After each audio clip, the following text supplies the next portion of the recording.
how incredible is it, that the salamander arm is being rebuilt not with a dictator.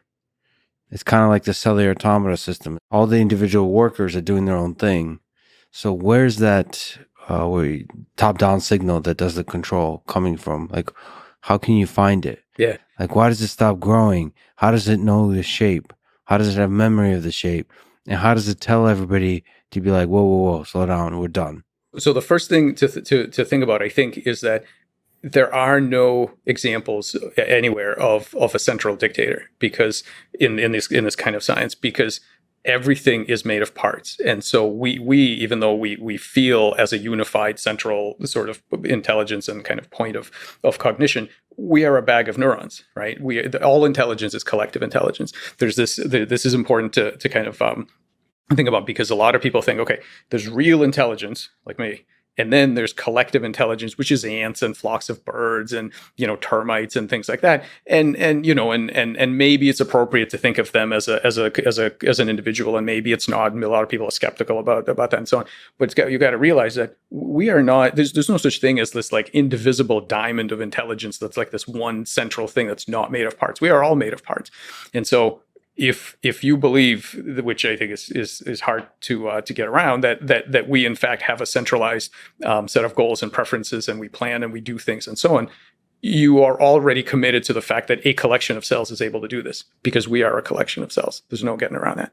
In our case, what we do is we navigate the three-dimensional world, and we have behavior. This is blowing my mind right now, because we are just a collection of cells. Oh yeah, yeah. So when I'm moving this arm,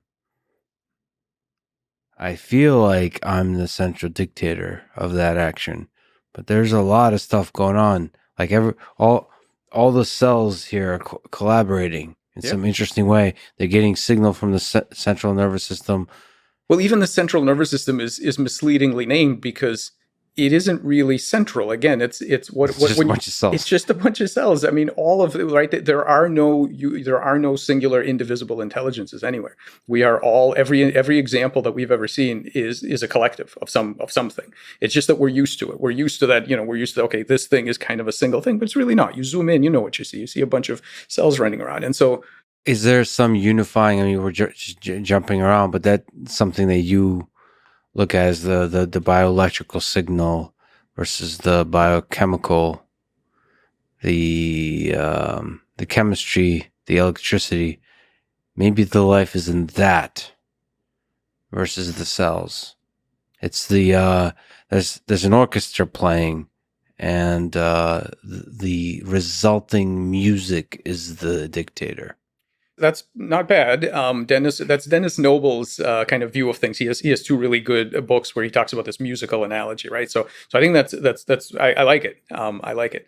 Is it wrong though? I don't think it's it's wrong. I don't think it's wrong. I think the important thing about it is that we have to come to grips with the fact that a true proper cognitive intelligence can still be made of parts. Those things are, and in fact, it has to be. And I think it's a real shame, but I see this all the time.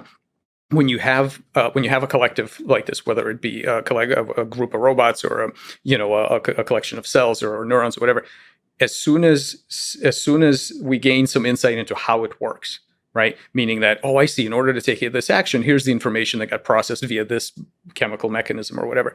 Immediately people say, oh, well, then that's not real cognition. That's just physics. And I think this is fundamentally flawed, because if you zoom into anything, what are you going to see? Of course, you're just going to see physics. What else could be underneath, right? It's not going to be fairy dust. It's going to be physics and chemistry.